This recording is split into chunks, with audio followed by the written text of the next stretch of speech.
போனாதான் நாங்க சாப்பிடுவோம்னு சொல்லிட்டு. ஆனாலும் அந்த நேரத்துல ஒரு சகோதரி வந்து சொன்னாங்க, நீங்க ஜெபம் பண்ணி பாருங்க, நீங்க சர்ச்சுக்கு வந்து பாருங்க சிஸ்டர்னு சொல்லி. ஏன்னா நாங்க இந்துவா இருக்கிறதுனால எங்களுக்கு ஏசப்பாலாம் பிடிக்கவே பிடிக்காது, நீங்க இதெல்லாம் சொல்லாதீங்கன்னு சொல்லிட்டு நாங்க ரொம்ப அவாய்ட் பண்ணுவோம். நாங்க ஜெபானாலே எங்களுக்கு பிடிக்காது. அதனால நாங்க ஆனாலும் கூட ரொம்ப கஷ்டப்பட்டோம்.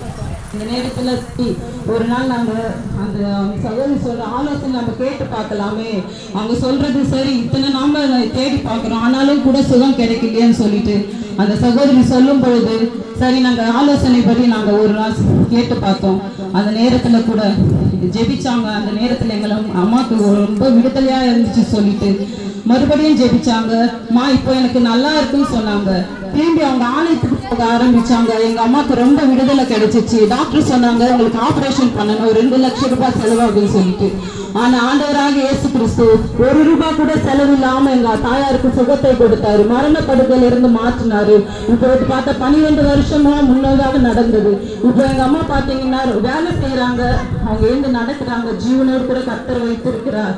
கர்த்தராக இயேசுவின் நாமத்துக்கு மகிமை உண்டாவதாக.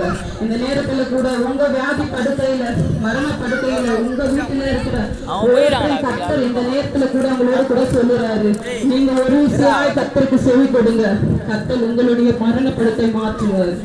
ஆமென்.